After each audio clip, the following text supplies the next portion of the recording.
الحمد لله رب العالمين والصلاة والسلام على سيدنا محمد وعلى آله وأصحابه أجمعين أما بعد فأعوذ بالله من الشيطان الرجيم بسم الله الرحمن الرحيم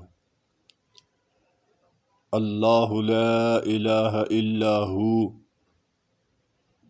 الحي القيوم لا تأخذه سنة ولا نوم له ما في السماوات وما في الأرض من ذا الذي يشفع عنده إلا بإذنه يعلم ما بين أيديهم وما خلفهم ولا يحيطون بشيء من علمه إلا بما شاء وسع كرسيه السماوات والأرض ولا يؤوده حفظهما وهو العلي العظيم صدق الله العظيم. معززو دی صوت القرآن برخوالو السلام علیکم ورحمة الله وبرکاته. دی دریم سپاره 255 آیات مبارک پیدا کئی. معروف و مشهور آیت عظیم شان سی په قرآن عظیم شان کی دی لوی شان والا آیت تا آیت الکرسی. آیت کرسی پیدا کئی لما سرئی لولیه. اللہ تبارک و تعالی په آیت الکرسی کی لس بابا د خپل عظمت او د خپل لویی بیان کړي دي او آیت الکرسی لس وقفات لري، لس وقفې لري. دا هر وقفه یو باب د عظمت د الله ده او آیت الکرسی هغه آیت ته چې رسول الله صلی الله علیه وسلم فرمایي چې څوک یې پس له فرضي لمانځه لولي نو د هغه مسلمان او د جنت تر مابین صرف د مرګ فاصله ده چې څنګه وفات کیږي نو قبر و برزخ ورته جنت ته، نو دی له دغه وخته لا په جنت کې شامل ده. الله جل جلاله هم دی د دې عظیم فضیلته برخوردار کی. متوجه اوسئ ورونو. الله تبارک و تعالی فرمای الله لا اله الا هو. دا اول باب د عظمت د الله د باب د توحید ده چې د الله یووالی او د الله یګانګي او نفی د شرک په دې باب کې بیان شوی ده. الله جل جلاله سیده هغه ذات ته لا اله چې نسته معبود نسته لایق د عبادت الا هو مگر دی ده. نو بل څوک د عبادت لایق نسته، عبادت خالص الله لره ده. دا باب دی توحید سو. الحی القیوم باب دی قیمومت و دی انتظام دی عالم ده. الله پاک فرمایي چې الحی الله پاک تل تر تله ژوندی ده. القیوم او ښه انتظام کوونکی د ټولو ذراتو د عالم ده. که هغه علوي عالم ده، پورتنی عالم، که سفلوي عالم ده، کوزنی عالم په مځکه کې، که هغه دنیوي عالم ده او که اخروي عالم ده، د دې ټولو منتظم الله جل جلاله ده. دا دوهم باب سو. دریم باب د الله دی پاکی او د الله له عیبونو د خالیوالي او د کمال د الله تبارک و تعالی فرمایي لا تأخذه ننیسی الله جل جلاله سنة پرکالی دی خوب ولا نوم نه خپل مستغرق خوب. په ده نه دی خوب پرکالی راځي او نه مستغرق خوب پی راځي. مفسرین وایي خوب درې مرحلې لري. اول مرحلې ته سینه ویل کیږي. سینه هغه ته وایي چې د انسان سر دروند سي د خوب حالات پی راسي. دوهمه مرحله نعاس ته نعاس بیا هغه پرکالي ته وایي چې تر دې اولې پرکالي پسې ور اضافه سوي یي، سترګې یې هم پټېږي خو غوږونه او زړه یې کار کوي، د خلکو په خبرو په مجلس باندې لا پوهېږي، خو سترګې یې پټې سي په مجلس کې. هغه د نعاس حالت ده. او اخرنۍ مرحله یې چې ده، اخرنۍ حالت یې هغه نوم ده. نوم هغه ده چې په هغه کې زړه هم ویده سي او حواس انساني هم ټول کې ویده سي.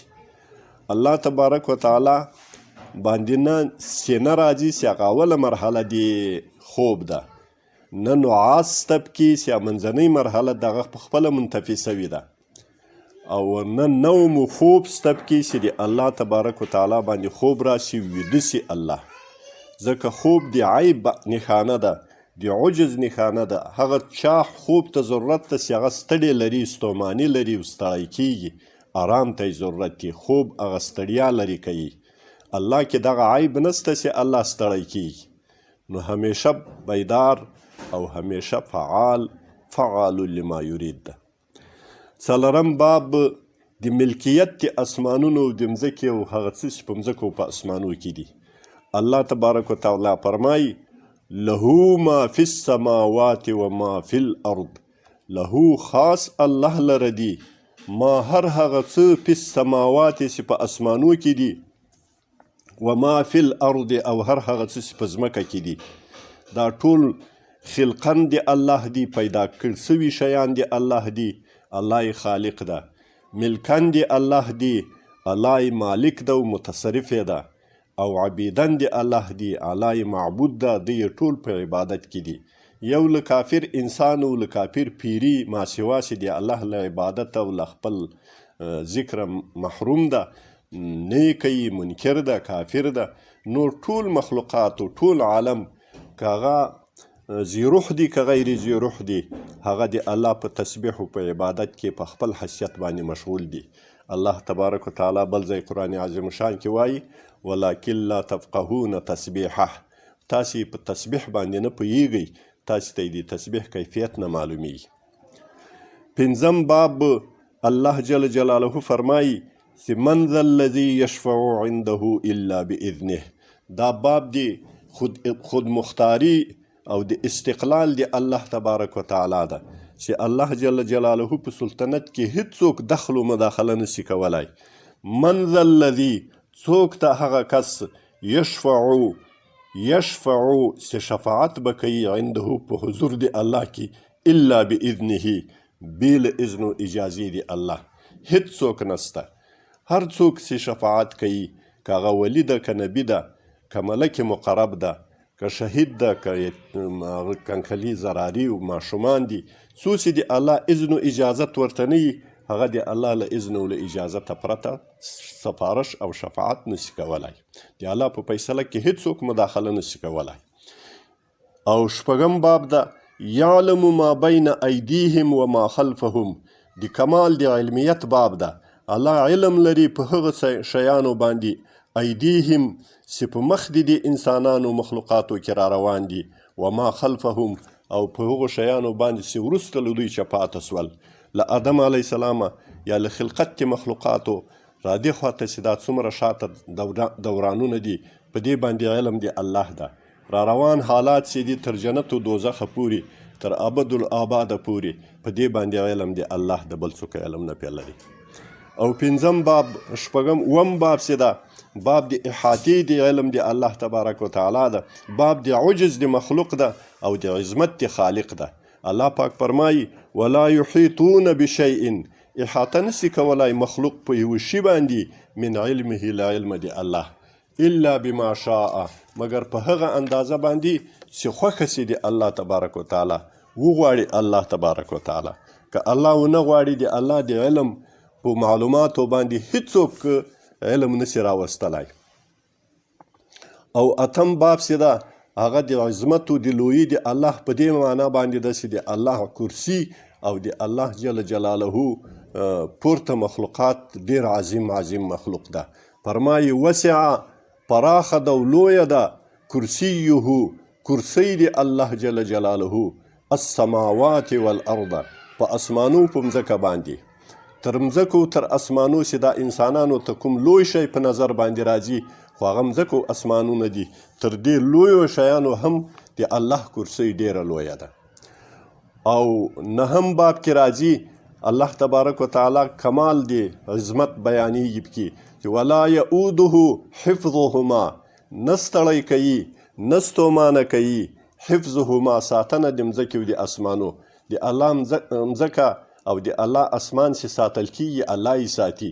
هغه ټول کائنات و ذرات چې موجود دي هغه د الله مخلوق ده او د الله په حفاظت کې دي، او الله د هغو له حفاظته چې نه ستومانه کیږي.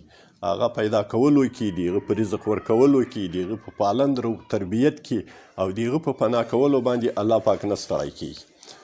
او لسم باب چې ده وهو العلی العظیم، باب د علو او د عظمت د الله ده. الله پاک وهو او الله جل جلاله العلی ډیر علی ډیر لوړ ذات ته، العظیم او ډیر لوی ذات ته چې د عظمت او د علو هیڅ تصور انسان نشي کولای. انسان د الله په ذات کې هیڅ سوچ نشي کولای، د الله په عظمتونو، د الله په نعمتونو، د الله په صفاتو کې به سوچ کوي. الله جل جلاله هم د آیت کرسی وظیفه کول، د آیت کرسی له برکاتو، د آیت الکرسی له حفاظته موږ برخمن کې. اقول قولي هذا استغفر الله لي ولكم ولجميع المؤمنين والمؤمنات.